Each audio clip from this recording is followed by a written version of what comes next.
Bismillahirrahmanirrahim. Assalamualaikum warahmatullahi wabarakatuh. Perkenalkan, nama saya Radul Farid Fajar Rahman dengan NIM FCTD 018-30. Di sini saya akan menjelaskan sedikit hasil dari kuis pembelajaran simulasi tadi pagi. Perkenalkan diri, saya Radul Farid Fajar Rahman, FCTD 018-30, kelas Pemsis A. Simulasi A. Soal yang pertama itu tentang pemrograman. Di sini terdapat soal tentang pemrograman linear dapat dilihat dari slide. Untuk menjawab soal tentang pemrograman linear, kita memerlukan prosedur umum terlebih dahulu. Yang pertama yaitu menentukan jenis permasalahan, mendefinisikan bentuk variabel, menentukan fungsi tujuan, dan menentukan kendala batasan dari permasalahan atas. Pertama-tama kita akan membuat tabel yang menyimpan detail-detail yang diperlukan kita gunakan nantinya, seperti luas tanah, pohon, dan kapasitas serta pendapatan per pohon. Setelah itu, kita akan menentukan variabel keputusannya, di mana kita menggunakan variabel X untuk pohon mangga dan variabel Y untuk pohon jambu. Setelah itu, kita akan menentukan fungsi tujuannya, di mana 20X ini untuk pohon mangga dan 15Y untuk pohon jambu. Setelah itu, kita akan menentukan kendala batasan, di mana pada persoalan ini terdapat dua kendala, yaitu tanah dan pohon. Untuk kendala tanah yaitu X plus tanah Y lebih kecil atau sama dengan 30, dan untuk pohon X plus Y lebih kecil atau sama dengan 50. Kemudian kita akan melakukan penentuan titik potong, karena di sini terdapat dua kendala. Kita akan mencari titik potong untuk kendala pertama terlebih dahulu, di mana untuk perpotongan dengan sumbu X, kita akan mencari perpotongan pada sumbu X sama dengan Y sama dengan 0. Di sini kita akan merubah nilai dari variabel Y sama dengan 0 dan mendapatkan hasil 30. Maka titik potong pertama untuk kendala 1, 30,0. Kemudian begitu juga untuk mencari nilai Y-nya, kita akan mengganti nilai X sama dengan 0 seperti tadi. Ini maka 0 plus setengah Y sama dengan 30 dan mendapatkan hasil dari nilai Y sama dengan 60 dan mendapatkan titik potong pertama 0,60. Kemudian kita akan mencari titik potong pada kendala kedua, sama seperti tadi caranya. Kita akan mengganti untuk mencari nilai X pada sumbu X, kita akan mengganti nilai Y sama dengan 0. Maka kita akan mendapatkan nilai X sama dengan 50. Begitu juga pada sumbu Y, kita akan mengganti nilai X sama dengan 0. Maka kita akan mendapatkan nilai Y sama dengan 50. Dan mendapatkan titik potong kedua pada sumbu X 50,0 dan titik potong kedua pada sumbu Y 0,50. Selanjutnya kita akan membuat fungsi grafik. Di sini memiliki tiga titik, yaitu A, B, C, dan D, di mana titik C ini kita gunakan sebagai titik potongnya. Pertama-tama kita akan melakukan eliminasi dari kendala-kendala yang tadi, di mana X plus setengah Y sama dengan 30 dan X plus Y sama dengan 50. Di sini kita akan mendapatkan hasil Y sama dengan 40 dan nilai X sama dengan 50. Maka kita dapatkan nilai dari X, Y-nya sama dengan 10,40. Selanjutnya kita akan melakukan uji coba untuk mendapatkan nilai tertingginya, di mana yang sudah kita ketahui untuk variabel X sama dengan 10 untuk pohon mangga dan variabel Y-nya untuk pohon jambu. Di sini kita akan mencari untuk setiap sudutnya, di mana pada sudut A menghasilkan titik tertinggi 0, pada B menghasilkan titik 600, dan sudut C 800, dan sudut D 750. Di sini dapat kita ketahui untuk mendapatkan titik tertingginya kita dapat menggunakan pada sudut C. Mungkin sekian untuk nomor 1. Selanjutnya untuk nomor 2 yaitu pemrograman dinamik. Di sini terdapat soal tentang pemrograman dinamik. Dapat dilihat dan di sini juga terdapat tabel yang berisi jumlah salesnya dan pemetaan setiap sales. Karena salesnya sebanyak 3, maka di sini angkanya sebanyak 3. Di sini 0 ini kita gunakan untuk proses eksperimen nantinya. Pertama-tama kita akan melakukan untuk alokasi daerah selatan, di mana pada alokasi daerah selatan ini jumlah sales sebanyak 0, mendapatkan keuntungan 2, untuk salesnya sebanyak 1 mendapat keuntungan 6, begitu juga seterusnya. Setelah kita mengetahui jumlah keuntungannya, kita akan menandai mana jumlah keuntungan tertinggi untuk setiap salesnya. Seperti ini. Ini kan jumlah salesnya 1 memiliki keuntungan 6, maka kita akan menandai ini. Begitu juga dengan 10. Selanjutnya kita akan melakukan alokasi daerah dari timur dan selatan. Di sini caranya sama, tapi memiliki cara yang sedikit berbeda, di mana kita akan menambahkannya dengan jumlah dari alokasi daerah selatan tadi. Untuk kolom pertama ini merupakan jumlah salesnya, kemudian untuk kolom kedua dan ketiga untuk daerah timur, untuk kolom 4 dan 5 ini untuk daerah selatan yang tadi, kemudian ini merupakan totalnya kolom kelima. Sama seperti tadi, namun di sini kita akan menambahkan nilai dari sales sebanyak 0, 2, dan di sini jumlah salesnya 1 memiliki keuntungan 9, kita akan menambahkannya dengan yang sudah kita tandai pada sales kedua tadi 2. Sales daerah selatan sama dengan 2, 9 tambah 2 sama dengan 11. Begitu juga seterusnya. Kemudian kita akan menandai lagi mana keuntungan tertinggi dari jumlah sales yang tersedia.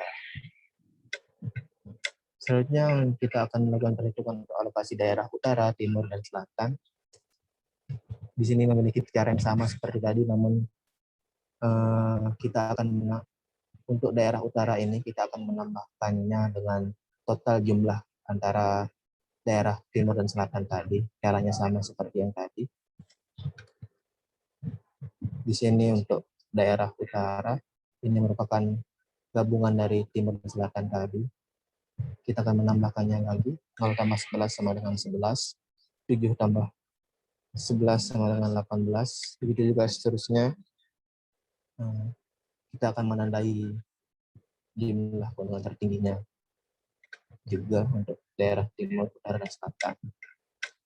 Selanjutnya yaitu kita akan memperoleh kesimpulan dari data-data di atas, di mana untuk mendapatkan keuntungan tertinggi, kita akan membagi tenaga penjual sebanyak 0 di daerah selatan dengan keuntungan 2 juta, daerah timur sebanyak 2 tenaga penjual atau sales dengan menghasilkan keuntungan 15 juta, dan untuk bagi daerah utara sebanyak 1 penjual atau 1 sales memiliki keuntungan 7 juta, di mana keuntungan maksimum dari tabel di atas sebanyak 24 juta. Selanjutnya nomor 3 yaitu teorema bias, di mana teorema bias ini masih berfokus pada teknik probabilitas. Di sini terdapat soal tentang teorema bias, dapat dilihat pada slide sebuah perusahaan bla bla bla. Kemudian ini kita akan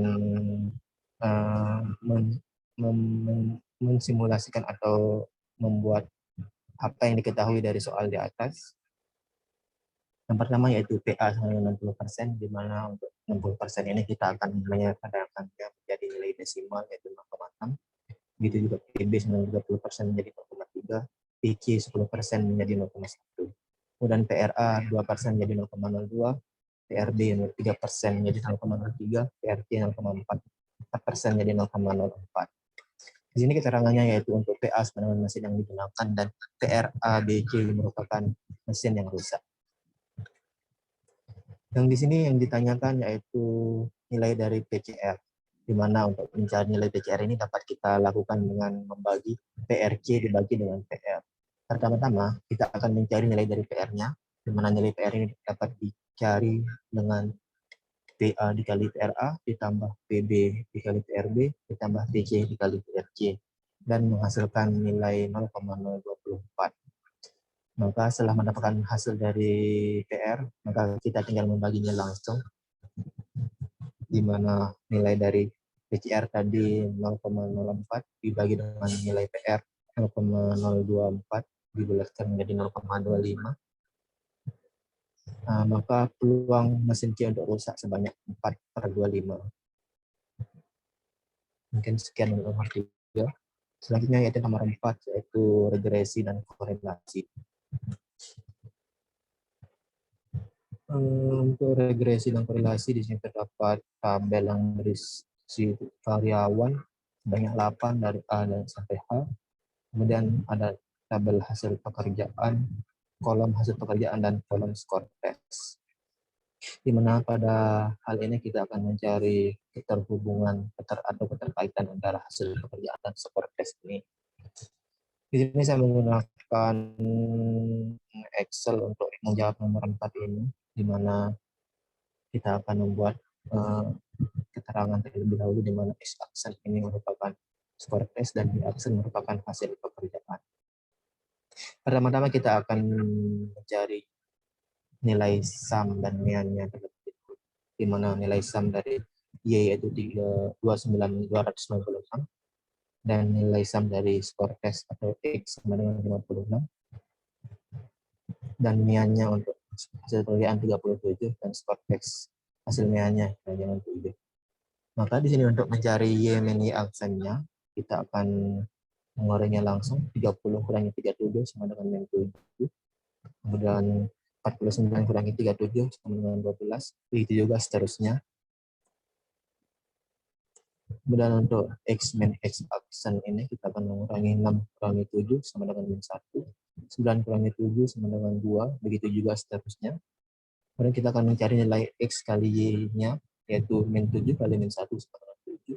12 kali 2 sama dengan 24. Begitu juga seterusnya.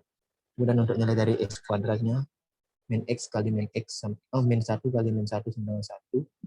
Nilai dari 2 kali 20, nilai kali 2 kali 2 sama dengan 4. Begitu juga seterusnya. Untuk nilai Y kuadratnya sama. Min 7 kali min 7 sama 49. 12 kali 12 sama dengan 144. Begitu juga seterusnya. Setelah itu kita akan menjumlahkan hasil semua ini seperti mencari nilai sumnya seperti ini. Untuk Y kuadrat totalnya 968, X kuadrat sebanyak 36, XY sebanyak 185. Perlu diketahui untuk total jumlah X min Y min Y aksen ini hasilnya harus sama dengan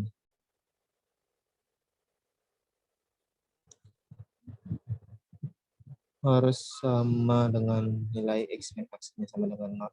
Apabila nilainya tidak sama, maka dapat dikatakan data ini tidak stabil.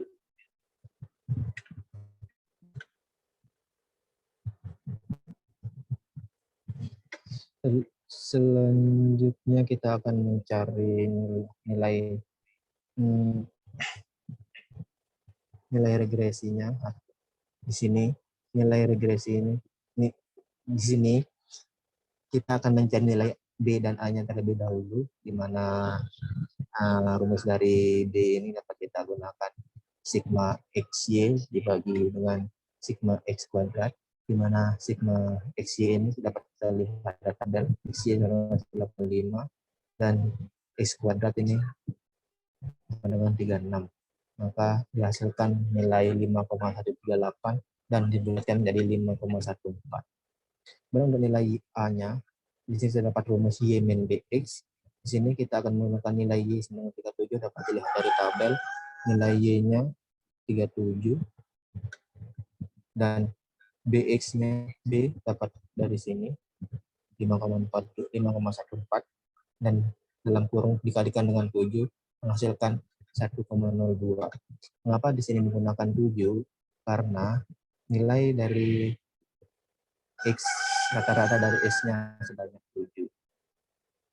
Setelah itu maka didapatkan persamaan dengan model positif, Y aksen dengan model positif 1,02 plus 5,14X, di mana Y aksen ini kita akan gunakan nantinya untuk melakukan analisis. Sebagai contoh di sini kita akan melakukan analisis untuk X sama dengan 3, di mana Y ini sama dengan 1,02 plus 5,14 dalam kurung 3. Nilai dari variabel X tadi diganti dengan nilai 3 dan menghasilkan 16,44. Di mana nanti hasil ini akan kita bandingkan dengan data yang ada di atas. Kemudian untuk mencari korelasi, di sini sudah terdapat yang dapat kita lihat, di mana korelasi ini kita gunakan untuk membandingkan data tersebut sudah sesuai atau tidak. Data tersebut bagus atau tidak. Di sini terdapat rumus seperti ini. Kemudian menghasilkan nilai 5 per 36 dikali dengan akar 968 dan menghasilkan nilai 0,99, di mana nilai ini menandakan bahwa data tersebut sangat berhubungan karena nilai dari 0,99 ini sudah sangat mendekati dengan angka 1. Mungkin sekian dari soal nomor 4. Selanjutnya nomor 5 yaitu tentang fusi AHP. Di sini terdapat soal fusi AHP, dapat dilihat pada slide. Pertama-tama, kita akan membuat tabel yang tentang peluang investasi, peluang UMKM, dan jumlah rumah. Kita akan melakukan pemetaan isinya 1, untuk peluang investasi 1, begitu juga seterusnya.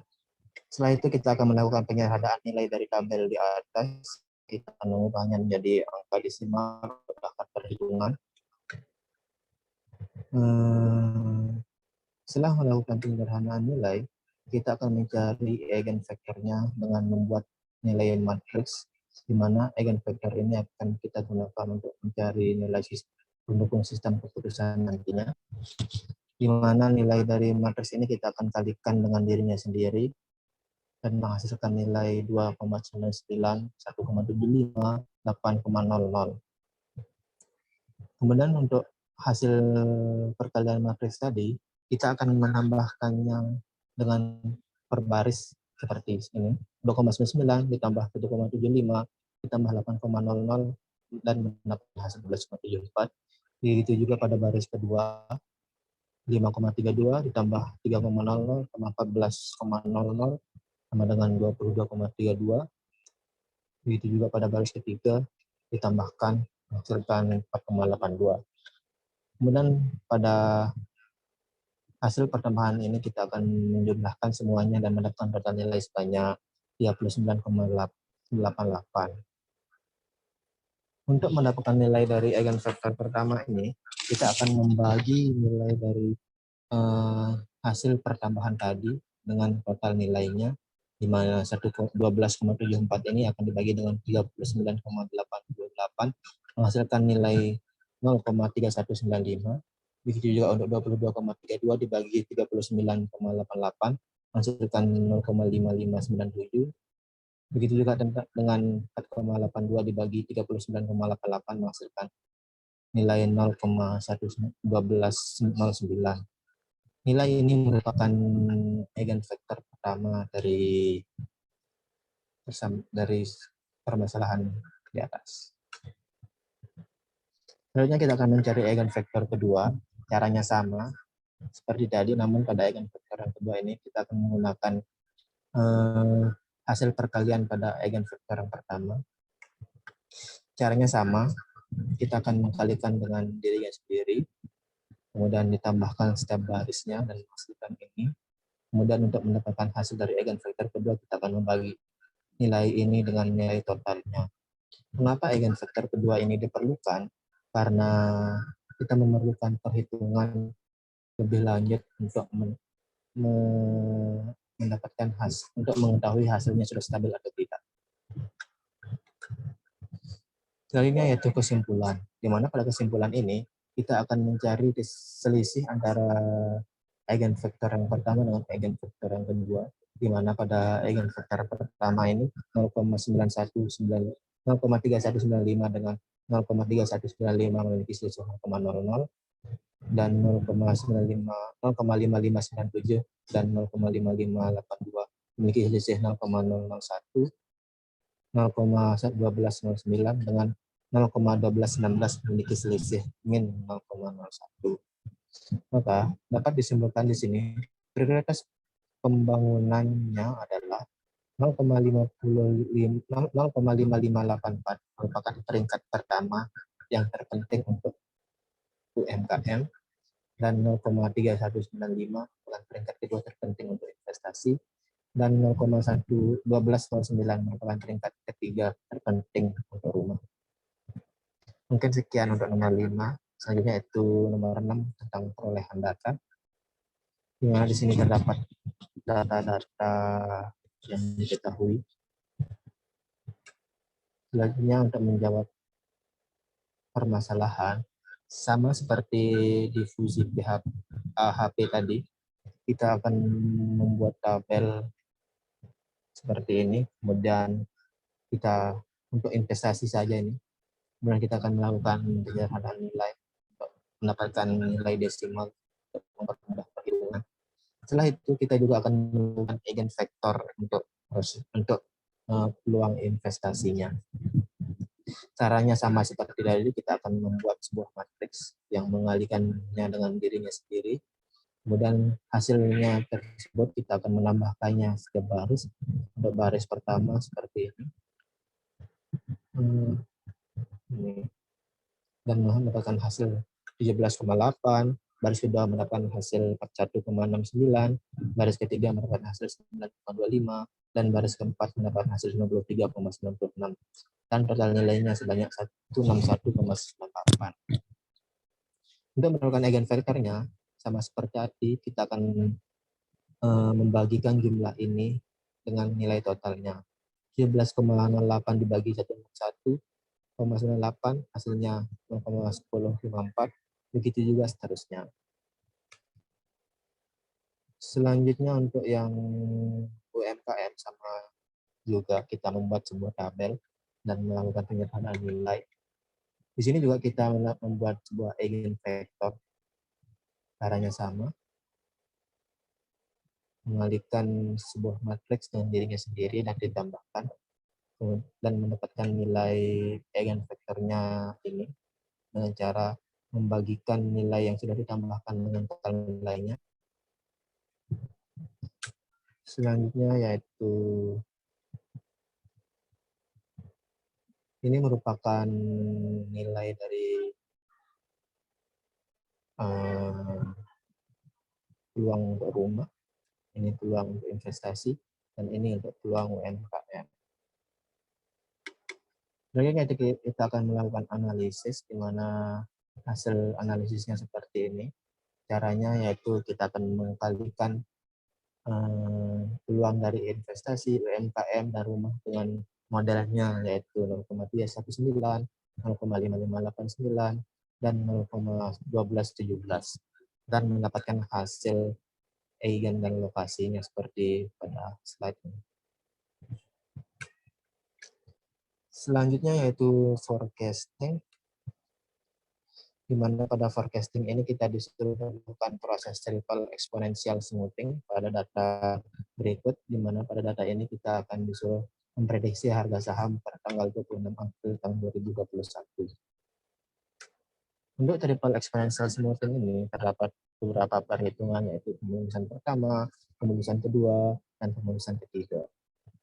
Selanjutnya, di sini kita akan melakukan pencarian untuk nilai AT, BT, dan CT. Untuk dapat dilihat, begini merupakan rumus-rumus yang kita gunakan untuk mencari nilai BT, CT-nya. Selanjutnya, ini merupakan jawaban dari forecasting untuk mencari prediksi nilai pada tanggal 26 April. Di sini menggunakan Excel, di mana pada pemulusan tunggal ini mendapatkan nilai 6,018 dan seterusnya.